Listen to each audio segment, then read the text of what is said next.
Hello प्यारे बच्चों, जैसे कि आप लोगों का क्वेश्चन कल बताए थे हम फिजिक्स का चैप्टर नंबर 2। आज है हमारा केमिस्ट्री, जो कि 12 में बहुत ज़्यादा ही इम्पोर्टेंट क्वेश्चन आता है। चैप्टर नंबर 2 से बिलियन से इसको सोल्यूशन भी बोला, इंग्लिश में इसका सोल्यूशन होता है, सोल्यूशन। जिससे आप लोग को पता ही होगा कि चैप्टर सोल्यूशन से बहुत सारा क्वेश्चन आता है। तो आज इसका ऑब्जेक्टिव हम लोग सोल्यूशन करेंगे और इसका देखेंगे ऑब्जेक्टिव। तो चलिए आज का क्लास शुरू करते हैं। आज का क्लास का पहला क्वेश्चन है, निम्नलिखित में कौन अनुसंख्य गुणधर्म नहीं है।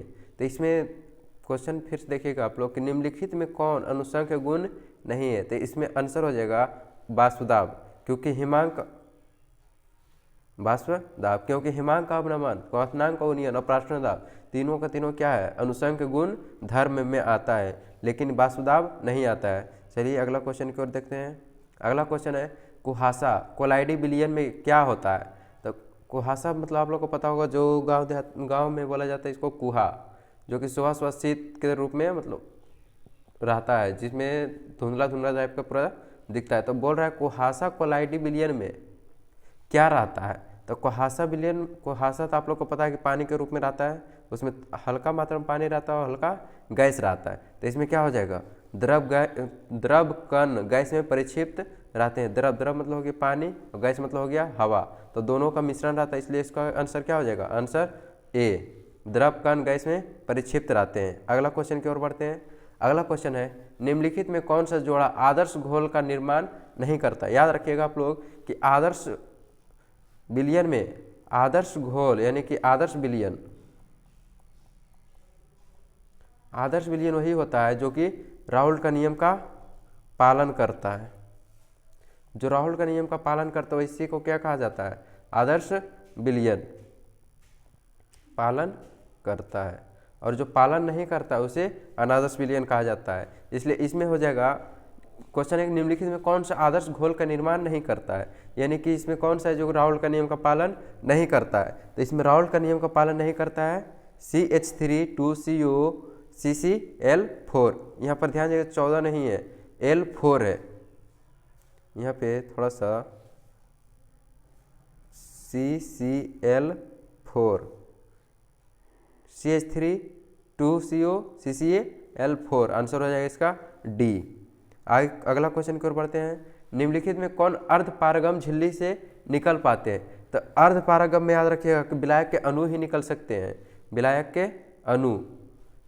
अर्धपारगम एक गिलास जैसा होता है जिसमें विलयन भरा रहता है, उसका आंसर हो जाएगा ए। आगे क्वेश्चन की ओर देखते हैं। निम्नलिखित में किसका हिमांक अवनमन अधिकतम होगा।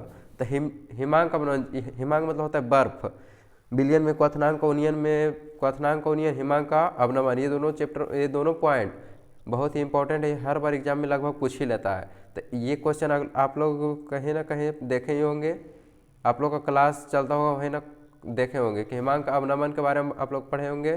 तो इसमें बोल रहे हिमांक का अवनमन अधिकतम किस में होगा। तो हिमांक का अवनमन हो जाएगा इसमें K2SO4 में, NaCl नमक, यूरिया, ग्लूकोज। तो आंसर हो जाएगा इसका K2SO4। अगला क्वेश्चन की ओर बढ़ते हैं। मोललता को व्यक्त किया जाता है। ये क्वेश्चन समझिए तो आपके एग्जाम के लिए बहुत इंपॉर्टेंट क्वेश्चन है VVIE, क्योंकि ये क्वेश्चन लगभग हर बार आपका इस बार सेंटअप एग्जाम में पूछा हुआ क्वेश्चन था और बोर्ड एग्जाम में भी पूछा जाता है ये क्वेश्चन, इसलिए इसको ध्यान में रखिएगा कि मोललता को व्यक्त किया जाता है। तो मोललता को किससे व्यक्त किया जाता है, मोल पर केजी से। याद रखिएगा मोल पर केजी। अगला क्वेश्चन की ओर बढ़ते हैं। 234 ग्राम चीनी के घोल में 34.2 ग्राम चीनी घोल का मोलल सांद्रण क्या होगा। तो याद रखिएगा इसका आंसर 0.5 होगा। इसका भी सोल्यूशन हम पीछे बताते हैं अभी। इसका आंसर हो जाएगा 0.5। ये क्वेश्चन समझिए तो बहुत ज़्यादा 2 नंबर में क्वेश्चन आता है और 1 नंबर में भी आता है। 2 नंबर लघुत्तरीय प्रश्न में क्वेश्चन पूछा जाता है और 1 नंबर ऑब्जेक्टिव में पूछा जाता है। अगला क्वेश्चन, प्रथम कोटि अभिक्रिया के वेग स्थिरांक की इकाई क्या है। वेग स्थिरांक की इकाई क्या है। तो इसका हो जाएगा वेग स्थिरांक पूछ रहा है क्वेश्चन, तो इसमें हो जाएगा इसका S1 हो जाएगा सिर्फ, सेकेंड इन्वर्स, प्रथम कोणीय विक्रिया का वेग स्थिरांक S इन्वर्स, यहाँ पर -1 है, मिस टाइपिंग है थोड़ा सा। इसमें है NaCl का 0.1 मिलियन जलीय विलीन का प्राशन दाब ग्लूकोज के 0.1 मिलियन जलीय घोल के प्राशन दाब का कितना गुना होता है? तो इसका याद रखिएगा, सीधे 2 गुना होता है। NaCl है, अगर यहाँ पे कुछ और आता तो आंसर कुछ और होता, लेकिन यहाँ पे NaCl है तो NaCl के आंसर 2 हो जाएगा, यानी कि 2 गुना। निम्नलिखित में कौन आयन जलीय घोल के अधिक स्थायी बनाए रखता है? तो इसका याद रखिएगा क्रोमियम 3+, क्रोमियम के ऊपर है, ये है Cr3+, इस तरह से है। अगला क्वेश्चन की ओर देखते हैं। अगला क्वेश्चन है सांद्रण निकाय जो तापकरण में स्वतंत्र रहता है क्या कहलाता है? तो जो तापमान में स्वतंत्र रहेगा उसे मोललता या मोलरता या सामान्यता या द्रव्यमान आयतन कहते हैं। तो क्या कहते हैं? मोललता, सामान्यता, मोललता, द्रव्यमान आयतन। तो इसका आंसर हो जाएगा ऑप्शन नंबर सी, मोललता। चलिए अगला क्वेश्चन की ओर बढ़ते हैं। अगला क्वेश्चन है अनुसंख्य गुणधर्म विधि से प्रोटीन तथा बहुलक का अनुभार ज्ञात करने की सबसे उत्तम विधि क्या है? तो इसका सबसे उत्तम विधि याद रखिएगा प्राशन दाब है, प्राशन दाब, जो कि अर्धपारगम झिल्ली के द्वारा होता है। अगला क्वेश्चन की ओर बढ़ते हैं। अगला क्वेश्चन है विलयन जिसमें प्राशन दाब समान ताप पर समान होते क्या कहलाता है? तो जो समान ताप पर रहेगा, यहाँ पे देखिए समान ताप कहाँ गया, समान ताप, समान ताप, तो समान, तो आंसर हो जाएगा इसका समप्रासरी। अगला क्वेश्चन की ओर देखें। अगला क्वेश्चन है BaCl2 NaCl और C6H12O6, इसका होता है ग्लूकोज। ग्लूकोज के सम मोलर विलयन के प्राशन दाब इस क्रम में समझाइए। तो इसका देखिए BaCl2 NaCl C6H12, याद रखिएगा ग्लूकोज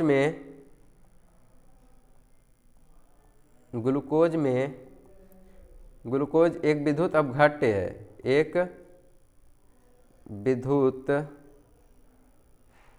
अपघट्य है। इस पर आयन नहीं बनता है, इस पर आयन नहीं बनता है, बनता है, इस पर आयन नहीं बनता है। तो इसका हो जाएगा, देखिए थोड़ा छोटा कर लेते हैं, देखिए BaCl है तो BaCl पर याद रखिएगा BaCl2, इस पर 3 आयन बनता है, NaCl पर 2 आयन बनता है और C6H12O6 पर एक भी आयन नहीं बनता, यानी कि ये 0 हो जाएगा। तो यहाँ कारक सम मोलर विलयन का प्राशन दाब इस क्रम में होगा, तो जो ज़्यादा होगा तो इसका है पहला है, देखिए BaCl2 यानी कि हो गया 3, उसके बाद है NaCl हो गया 2, फिर हो गया 0, पहला हो गई, दूसरा देखिए, दूसरा NaCl तो हो गया 2, BaCl हो गया 3 और ये हो गया 0। आगे अगला क्वेश्चन देखिए, अगला है C का। C में C6 यानी कि 0, 3, 2, उसके बाद है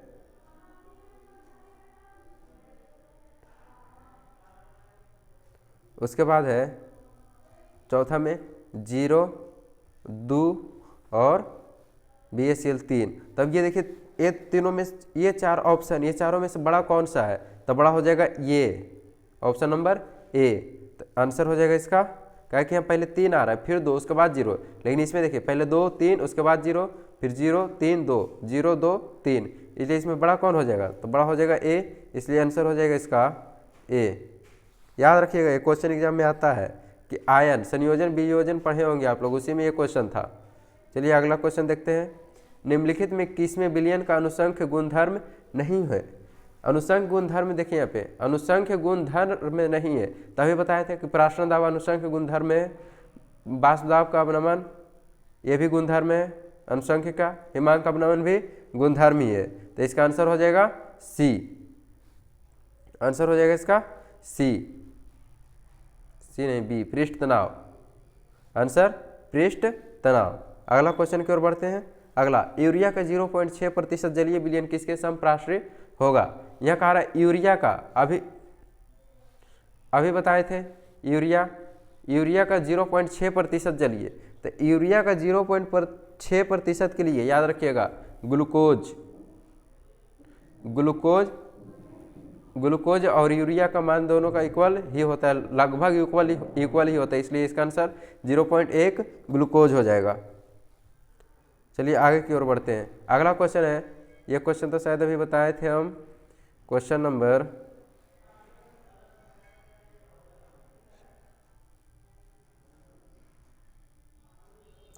देखिए, ये क्वेश्चन और क्वेश्चन दोनों सेम है।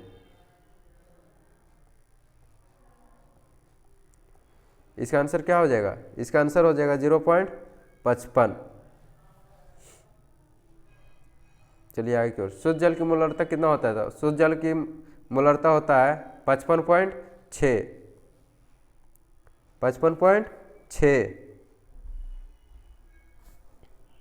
अगला क्वेश्चन, मोल अवनमन स्थिरांक निर्भर करता है, किस पर निर्भर करता है? क्वेश्चन है मोल अवनमन स्थिरांक निर्भर करता है, तो किस पे? तो मोल याद रखिएगा, मोल अवनमन स्थिरांक निर्भर करेगा विलय की प्रकृति, विलायक की प्रकृति, विलयन में वाष्प दाब और विलयन की उष्मा। तो याद रखिएगा यहाँ पर मोल अवनमन है और साथ में स्थिरांक है, तो स्थिरांक हमेशा विलायक की प्रकृति पर ही निर्भर करता है, विलायक की प्रकृति पर निर्भर करेगा। चलिए अगला क्वेश्चन की ओर देखते हैं। अगला क्वेश्चन, प्राशरण के दौरान अर्धपारगम झिल्ली का प्रवाह क्या होता है? अभी बताए थे अर्धपारगम झिल्ली प्राशरण दाब के में ही होता है, तो अर्धपारगम, यह क्वेश्चन का अर्धपारगम झिल्ली का प्रवाह क्या होता है? तो अर्धपारगम झिल्ली याद रखिएगा कम मात्रा सांद्रता वाले विलयन की ओर से अधिक सांद्रता वाले विलयन की ओर होता है। यहाँ पर देखिए क्वेश्चन दोनों सेम है, बस थोड़ा सा यहाँ पर कम हो गया, यहाँ पे अधिक हो गया, लेकिन यहाँ पर ध्यान दीजिएगा कि अर्धपारगम झिल्ली जब भी प्रवाह होता है तब कम मात्रा की ओर से अधिक मात्रा की ओर होता है, यानी कि कम सांद्रता वाले विलयन की ओर से अधिक सांद्रता और की विलयन की ओर। चलिए अगला क्वेश्चन देखते हैं। अगला क्वेश्चन, विलयन के अनुसंक गुणधर्म वो होते हैं जो निर्भर करते हैं, किस पर निर्भर करते हैं? कणों के आकार पर, विलायक की प्रकृति पर, केवल कणों की प्रकृति पर, केवल कणों की संख्या पर। तो याद रखिएगा कि अनुसंक गुणधर्म वे होते हैं जो कि केवल कणों की संख्या पर ही निर्भर करते हैं, ना कि केवल कणों की प्रकृति पर। यह चीज आप लोग याद रखना पड़ेगा कि अनुसंक गुणधर्म जो होता है कणों की संख्या पर निर्भर करता है, ना कि कणों की प्रकृति पे। तो इसलिए ऑप्शन हो जाएगा इसका डी। चलिए अगला क्वेश्चन की ओर बढ़ते हैं। अगला क्वेश्चन है, कोलाइडो के मोलर द्रव्यमान का निर्धारण करने के लिए बहुलक व प्रोटीन को किस अनुसंक गुणधर्म का प्रयोग होता है? यहाँ क्वेश्चन है, फिर से देखिए, कोलाइडो के मोलर द्रव्यमान का निर्धारण करने के लिए बहुलकों व प्रोटीन के किस अनुसंक गुणधर्म का प्रयोग किया जाता है? तो याद रखिएगा कि इसमें तो विलयन में वायुमंडल के बारे में पढ़ना नहीं है, स्फीति दाब के बारे में पढ़ना नहीं है, विचरण पढ़ना है, प्राशरण दाब पढ़ना है। तो कोलाइड के लिए याद रखिएगा आप लोग कि हो जाएगा आंसर प्राशरण दाब, क्योंकि यहाँ क्या है अनुसंक गुणधर्म है, इसलिए क्या हो जाएगा प्राशरण दाब। अगला क्वेश्चन देखिए, ये क्वेश्चन समझिए तो VVI क्वेश्चन है, पूछा जाता है क्वेश्चन, इस बार का मॉडल पेपर में ये क्वेश्चन है।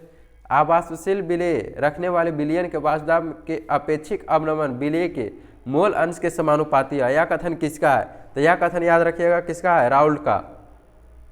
राउल्ट का नियम बहुत ही इंपॉर्टेंट भूमिका निभाता है विलयन चैप्टर में, इसलिए याद रखिएगा राउल्ट का नियम, मोल अंश के समानुपाती, तो हो जाएगा राउल्ट का नियम। अगला क्वेश्चन देखिए, अगला क्वेश्चन है, किसी ताप पर विलायक के दिए गए द्रव्यमान में घोली गई गैस की मात्रा उस विलयन पर गैस के दाब के अनुक्रमणपाती होते हैं, वह क्या कहलाता है? यह कथन किसका है?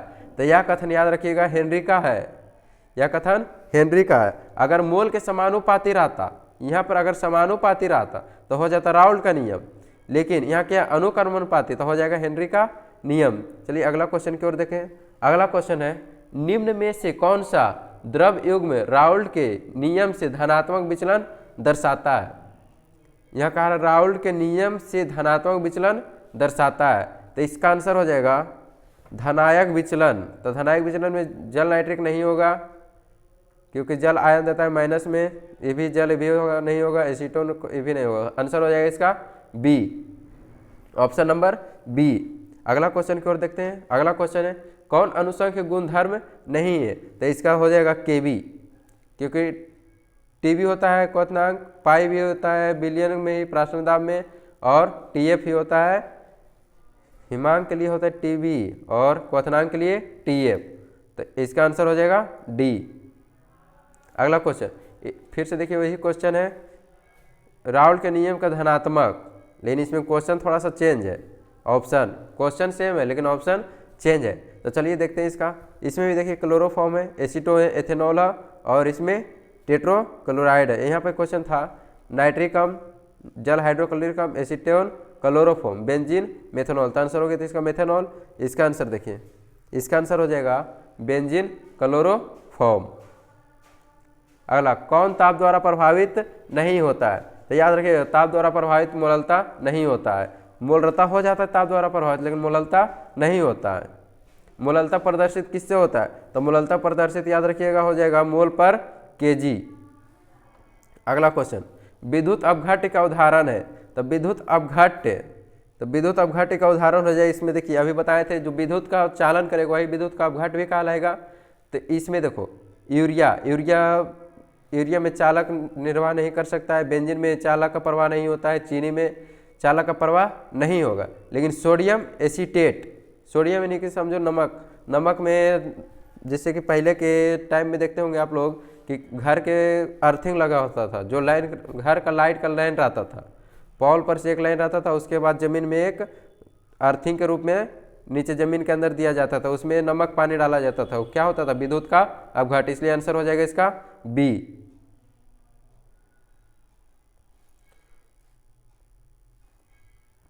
ऑप्शन बी आंसर हो जाएगा इसका बी।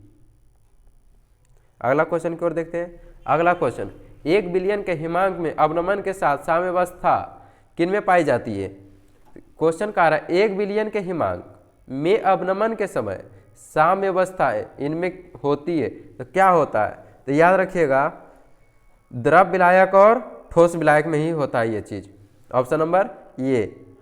अगला देखते हैं जलीय विलयन के ताप में वृद्धि करने पर उसमें कमी आती है, किसमें कमी आती है, मोलरता बढ़ाने में, मोलरता घटाने, मोलंश बढ़ाने में, या फिर W यानी कि द्रव्यमान बटा द्रव्यमान प्रतिशत बढ़ाने में, तो इसमें आंसर हो जाएगा मोलरता को बढ़ाने के लिए। आंसर इसका क्या हो जाएगा, मोलरता को बढ़ाने के लिए। आंसर तीनों गलत हो जाएगा, ऑप्शन नंबर ए सही है। अगला देखिए बिलियन में संगणित होने वाले विलय के लिए वान टॉप गुणांक क्या होता है। कल एक क्वेश्चन था फिजिक्स में, उसमें भी था वान टॉप गुणांक और इसमें भी है, तो याद रखिएगा वान टॉप गुणांक हमेशा क्या होता है, 1 से कम। कल भी क्वेश्चन बताए थे कि वान टॉप गुणांक हमेशा 1 से कम होता है। अगला क्वेश्चन की ओर बढ़ते हैं। अगला क्वेश्चन है समप्राश्रय विलयन में समान होता है, तो क्या समान होता है, मोलर सांद्रता, मोललता, नॉर्मलता, या फिर इनमें से कोई नहीं। तो इसमें याद रखिएगा मोलर सांद्रता ही विलयन का समान होता है समप्राश्रय विलयन में। समप्राश्रय विलयन में मोलर सांद्रता क्या होता है, समान होता है। चलिए अगला क्वेश्चन की ओर देखते हैं। अनुचुंबकीय यौगिक पैरामैग्नेटिक कंपाउंड में इलेक्ट्रॉन की संख्या क्या होती है, इलेक्ट्रॉन कैसा होता है, अयुग्मित, साझा, युग्मित, इनमें से कोई नहीं, तो इसको याद रखिएगा अयुग्मित हो जाता है। अगला ये क्वेश्चन तो अभी हुआ था पीछे, ये क्वेश्चन देखिए डबल 3 बार आ चुका है, इसलिए समझिए इसको मोस्ट VVI मार लीजिएगा। इस बार के एग्जाम में आ सकता है ये क्वेश्चन 2026 के एग्जाम में। इसका आंसर क्या हो जाएगा, इसका आंसर हो जाएगा 0.5।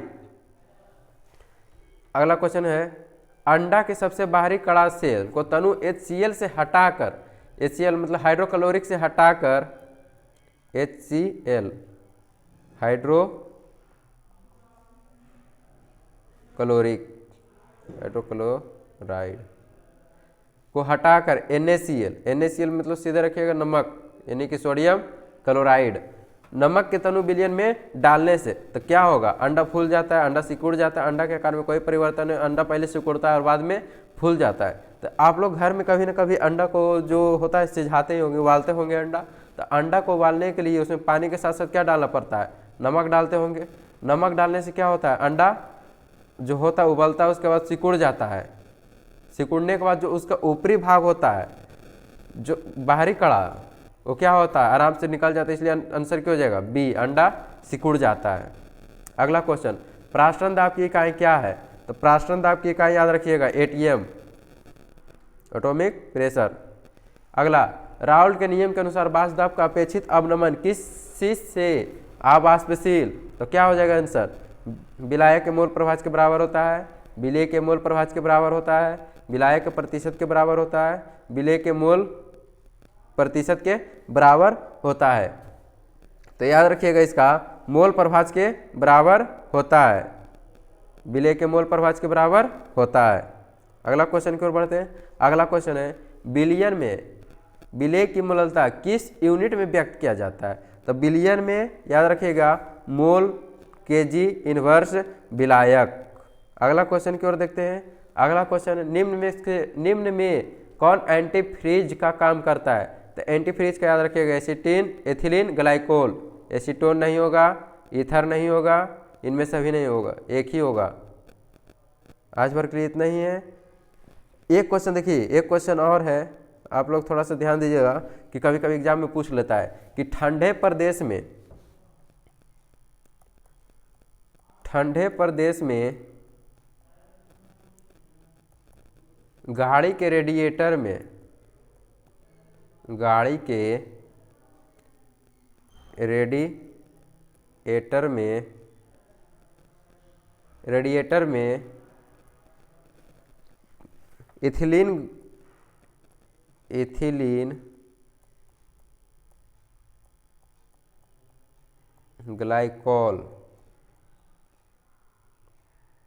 इथिलीन ग्लाइकोल डाला जाता है। क्यों? तो याद रखिएगा इसका आंसर हो जाएगा, एक मिनट रुकिएगा, थोड़ा सही से लिख देते हैं।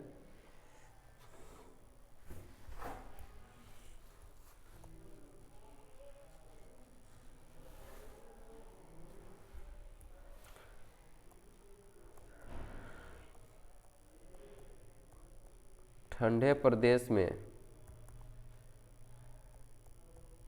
गाड़ी के रेडिएटर में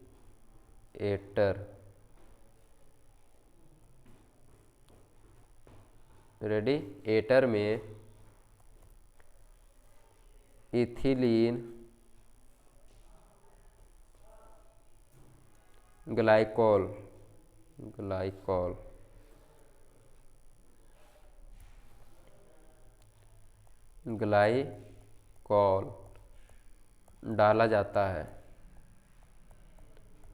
डाला जाता है।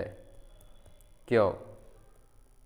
ये क्वेश्चन देखिए पूछा हुआ क्वेश्चन है, लेकिन इसमें मेरा छूट गया था, इसलिए यहाँ पे बता देते हैं। इसमें एक क्वेश्चन है कि ठंडे प्रदेश में गाड़ी के रेडिएटर में इथिलीन ग्लाइकोल डाला जाता है। क्यों?